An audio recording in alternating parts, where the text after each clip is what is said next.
다들 많이 기다렸지? 그럼 2부의 세계로 들어가 볼까? 우리 반에 왕따가 있다.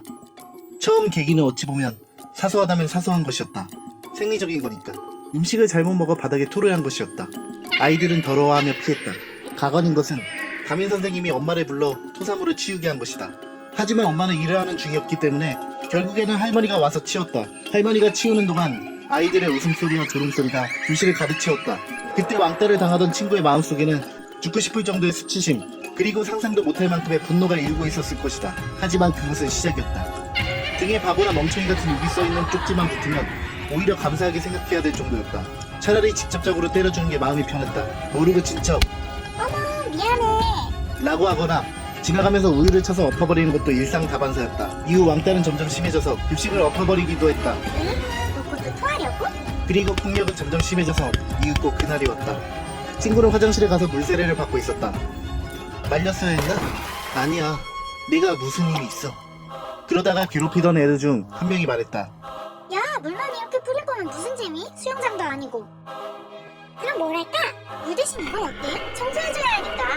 그건 다름 아닌 나 소름이 끼쳤다. 설마 정말 그걸 뿌릴까? 뿌렸다. 정말로. 이젠 그의 몸은 엉망진창이 될까? 그 애는 기절했고 병원에 입원했다. 다행히 치명상은 아니었다. 하는 말만 듣고 무서웠는데 생각보다 생명을 위협할 만큼 무서운 건 아니었나 보다. 다음날 왕따를 당하던 친구를 괴롭히던 애들이 찾아왔다. 부모나 학교 측에 의해 강제로 문병을 온 건지 아님 자기들이 너무 심했다고 생각해 미안해서 찾아온 건지는 잘 모르겠다. 너희들 정말 미안하다고 생각해? 그럼 너희들도 똑같이 물세례를 받아야겠어. 물세례라고? 그래, 마지막에 내가 당했던 것처럼 물을 너희들에게 부어야겠어.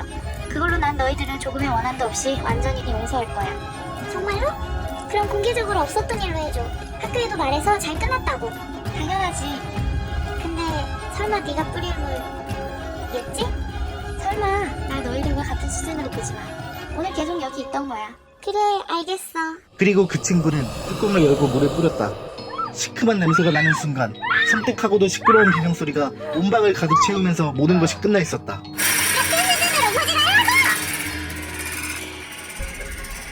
이번 전까지 왕따 당하던 친구라고 계속 말하고 있는 나라는 사람은 바로 왕따를 당하던 친구 자신이다.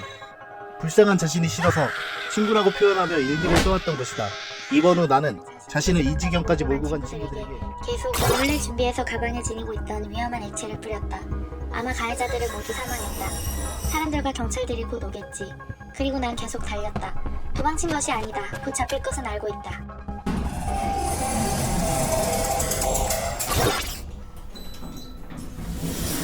뭐라? 복도에 왜 불이 안 켜지지? 핸드폰 후레쉬라도 켜야 되나?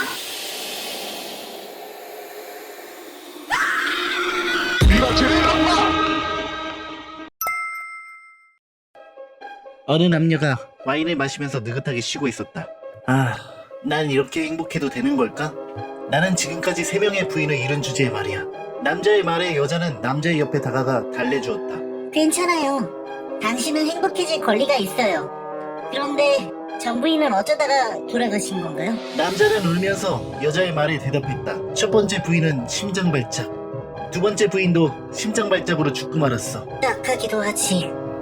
그럼 세 번째 부인은? 남자는 눈물을 닦으며 말을 이었다. 계단에서 떨어져서 목이 부러지고 말았어. 여자가 말했다.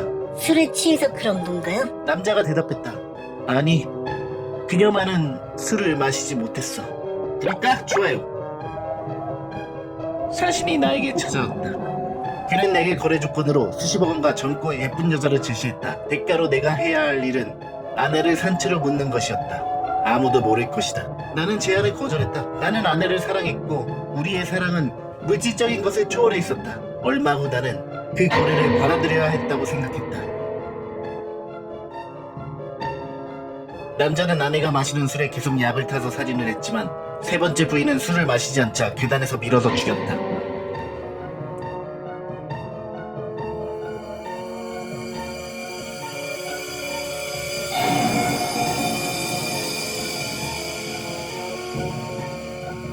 아내에게도 사신이 찾아왔고 아내는 거래를 하기로 한 것이다. 우리 반에는 아주 잘생긴 애가 있었어요. 뭐라고 하지? 남자 아이돌 같은 느낌? 진짜 얼굴만큼은 진짜 완벽하게 생겼어요. 하지만 그 녀석에도 단점이 있었으니 오타쿠의 완전 중이병 같은 녀석이었어요. 블랙비트. 그것 때문에 잘생긴 얼굴에도 불구하고 전혀 남자로 느껴지지 않았지만 어느 날 그 마음을 완전히 뒤집는 일이 일어났어요. 화장실에 가다가 그 녀석 어깨에 부딪혀버렸지 뭐예요. 근데 그 녀석이 갑자기 벽에다가 저를 밀치고 나 너 좋아하는데 나랑 사귈래? 하는 게 아니었어요. 황당하기도 했지만 갑자기 벽에 밀쳐지고 가까이서 눈이 뚫어지러 쳐다보면서 그런 말을 들으니까 얼굴이 빨개지고 안절부절 못하게 되었지만 갑자기 그 녀석이 너무 멋있게 보이는 거예요. 하지만 너무 부끄러워서 고백을 거절했답니다. 그러니까 그 녀석이 하는 말이 얄미운 여자로군 마지막까지 나에게 맞서는 건가? 허나 용서하도록 하지. 가질 수 없기에 아름다운 것도 있지 하면서 뒤돌아서며 가는데 원래 같으면 중이병스러움에 소름이 쫙 돋으면서 어이가 없어야 할 텐데 그 모습까지 너무 멋진 거예요.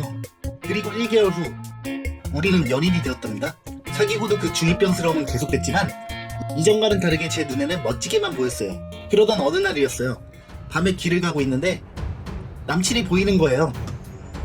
얼른 따라가 봤는데 가까이서 보니 다리를 다친 어떤 꼬마이를 등에 업고 있더라고요.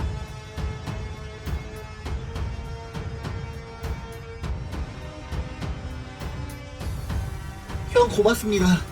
근데 병원은 이쪽이 아니에요. 이쪽은 산밖에 없는데. 어리석은 자요. 이쪽은 지름길이다. 에휴, 꼬마이한테까지 중이병이 옮겠다. 형 무서워요. 이거 놔주세요. 저 병원 혼자 갈래요. 저 혼자 병원 갈래요. 그래? 형도 이따가 산을 혼자 내려가야 돼서 무서운데? 그 말을 듣고 저는 갑자기 온몸에 소름이 돋아서 한동안 움직이지 못했어요. 정신을 차려보니 남친은 이미 가고 없었죠. 다시 생각해보니 중이병이 돋아서 한 말 같아서 속으로 한숨 한 번 쉰 다음 잊고 있었죠. 그리고 한동안 다시 아무렇지도 않게 데이트를 했어요. 역시 그건 착각이었겠죠? 그러나 한 달 후 나는 죽었습니다.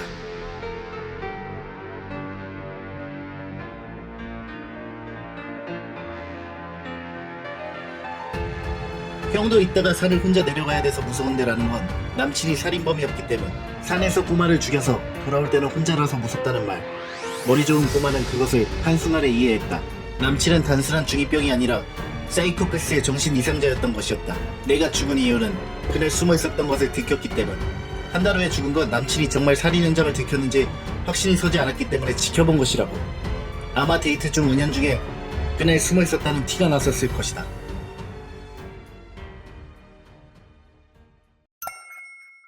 모니터가 심장박동을 다시 잡아내면서 눈물이 눈안에 가득 참을 느꼈다. 의사들이 분주해짐과 동시에 다른 몸을 일으켰다. 그리고 기침을 내뱉으며 그 작은 배에 담을 수 있는 모든 것을 쏟아냈다. 아빠. 아이는 울먹거리며 아빠를 불렀다. 그녀의 작은 파란 눈이 날 찾음과 동시에 난 아이의 손을 움켜쥐었다. 그래, 아빠 여기 있어. 괜찮니? 맙소사. 거의 널 잃은 줄 알았단다. 딸아이는 날 향해 웃었다. 나 신을 만났어. 아빠, 나 신을 봤다고. 눈물이 내 뺨을 타고 흘러내렸다. 멋지구나. 그가 뭐라고 했니? 아이의 작은 눈썹이 찡그러졌다. 모르겠어. 뭐라고 했는데 정신이 너무 없고 시끄럽고. 나는 한 걸음 물러섰다. 의사들은 아직 뒤에 서 있었다. 그리고 그녀는 다시 울기 시작했다. 아빠 아니야. 나도 해보려고 했단 말이야. 아직 만나지 못했어. 나는 의사들을 바라보며 얘기했다. 다시 집어넣어. 더 이상은 못하겠습니다. 뭐라고? 더 이상은 양심의 가책을 느껴 못하겠습니다. 이제 와서? 뭐야, 너도? 네 녀석들이 아니면 내가 혼자서 못할 줄 알아? 자, 사랑스러운 내 딸, 다시 들어가자꾸나. 그만해.